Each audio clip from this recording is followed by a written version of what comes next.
मेहमानों, कदरदानों, आइए आइए, इस मकर संक्रांति अपनी पतंग सबसे ऊंची लहराइए।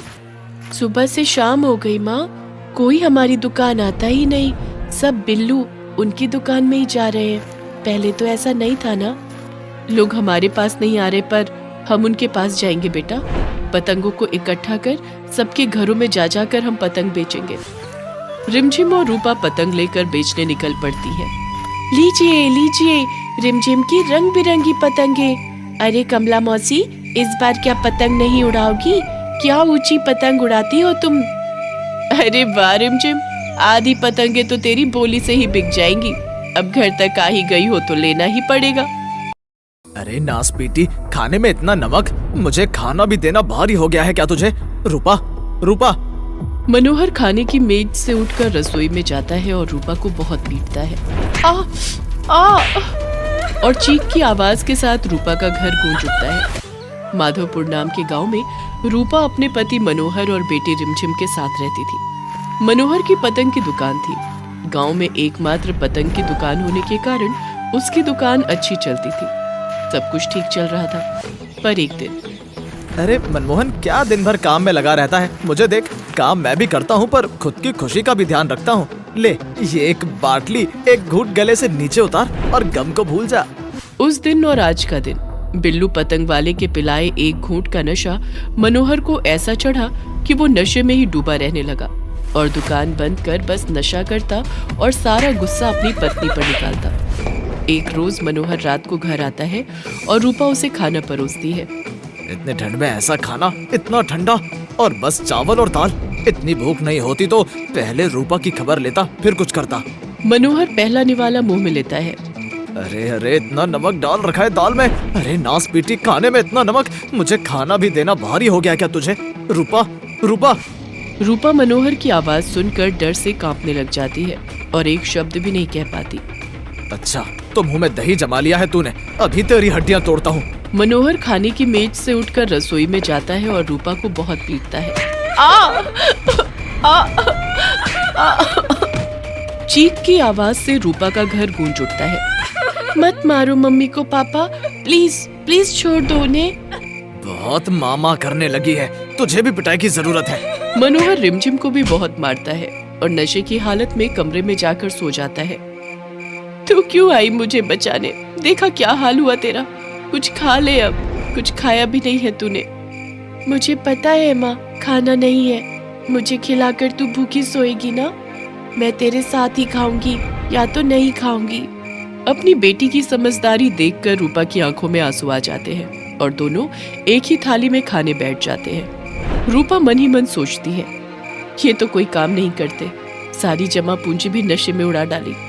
आज भर ही खाना था, अब कल हम क्या करेंगे? भगवान कोई रास्ता दिखाइए। रिमझिम बड़ी समझदार थी।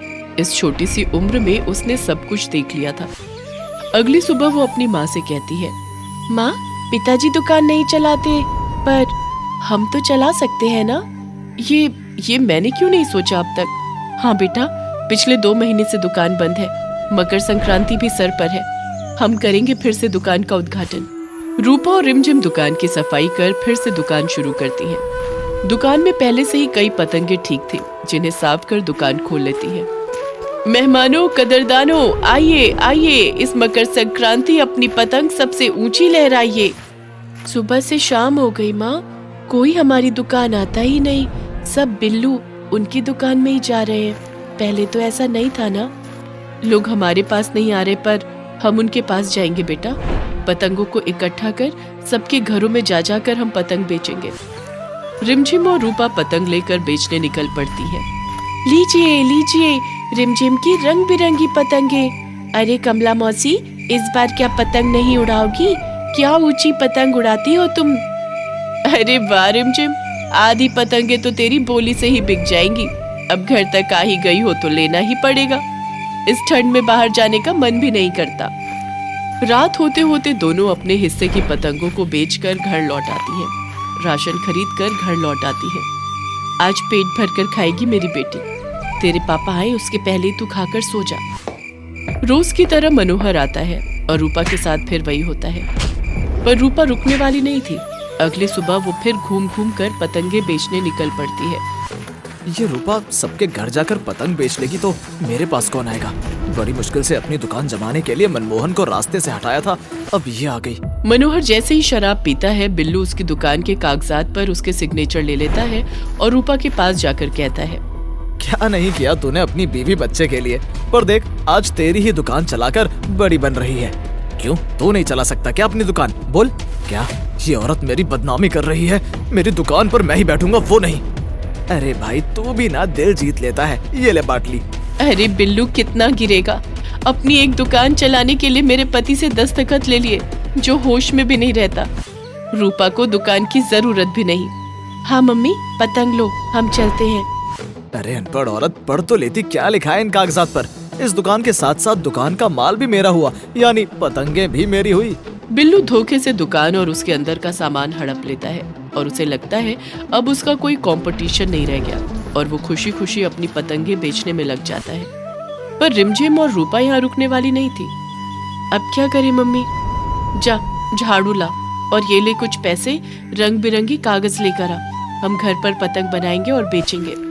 रिमझिम अलग अलग रंगों के पेपर्स लाती है, फिर दोनों माँ बेटी मिलकर ऐसे ऐसे खूबसूरत अलग अलग डिजाइन की पतंगे बनाती हैं जो पहले कभी किसी ने देखी ही नहीं थी और निकल पड़ती है उन्हें बेचने। शेर के प्रिंट का पतंग या भालू के रंग का पतंग, हिरण सा दिखने वाला पतंग या चील सा उड़ने वाला पतंग है, तरह तरह के पतंग हैं।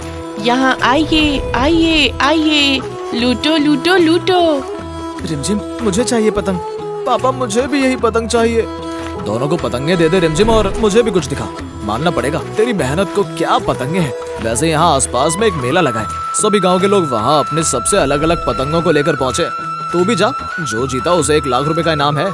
सुना माँ, हम भी वहाँ जाएंगे बेटी, अब लगता है अपनी मेहनत रंग लाएगी। दोनों माँ बेटी मिलकर रात भर एक बहुत ही बड़ी पतंग बनाते हैं और उसे लेकर मेले में जाते हैं। पतंग ऐसी कि लगे आधा आसमान ही ढक लेगी। सभी लोगों के बीच रिमझिम और रूपा की पतंग अलग ही दिख रही थी।